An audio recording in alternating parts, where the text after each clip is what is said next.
Good afternoon, everyone. I'd like to give you a quick status update from Module 7.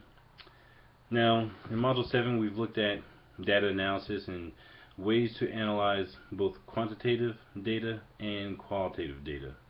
And we looked at a couple different approaches, and I think it's important to understand that although qualitative data may be, I guess, a little bit more comprehensive and thorough in some ways, but there are specific ways to analyze content or analyze qualitative data.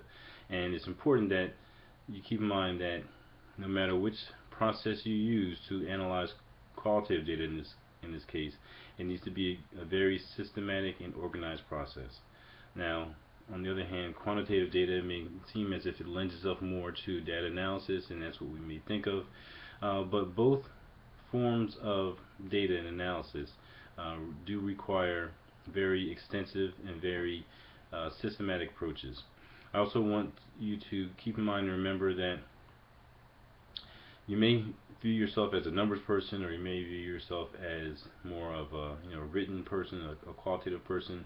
But in terms of your research proposal, you really don't want to pigeonhole yourself into one particular category, because what's most important is that you develop a sound research proposal, which is influenced obviously by your research question. Your research question is going to be something that you think is very interesting and something that you know obviously I and your other fellow students will think is interesting, and it's a project that you're spending a lot of time on. So you want to make sure that it's something that you're actually going to enjoy doing.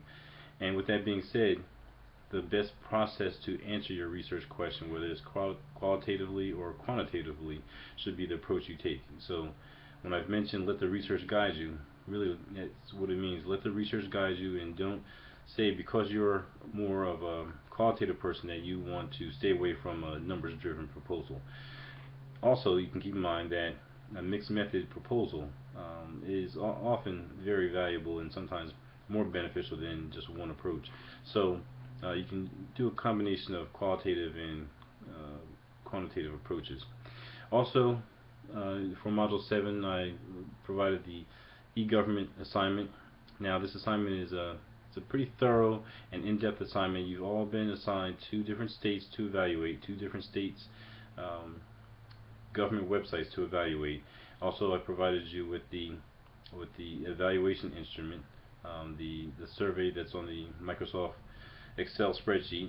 Now, if you do have questions regarding the evaluation and how to enter the data, simply let me know, give me an email or a call, and I'll definitely be happy to assist you.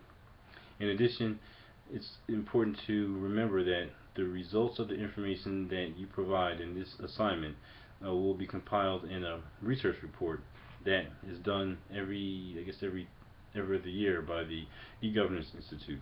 So once all this is compiled, I believe later on this year this report will be made available. I've sent you a report that was conducted in 2010, 2011 that looked at U.S. cities. Now this one obviously is looking at U.S. states, but you have a way to obviously see how your work is translated or moved from the practical component to actual research component. Um, Also, as we move into Module 8, now in this case what we're doing is, we started from this broad picture of our research proposal, and we've begun to narrow it down, and we've looked at, as we're looking at now in Module 7, this data analysis. In Module 8 we'll move over to hypothesis testing and developing hypothesis statements, and that's seen as another narrowing down of our goal here in terms of developing a sound and very strong research proposal. So again, that topic may be a little bit technical, but I think the main thing to keep in mind is that practice pays off, and there are examples in the PowerPoint presentation, and also your hypothesis case study assignment that should fortify your strength in that area of hypothesis testing, and really make it something that you consider as you're reading other research and you conducting your own research in the future. That's it for now. Next week I'll get back with you and provide another status of where we are and how things have transpired throughout the rest of the quarter, how things will transpire throughout the rest of the quarter.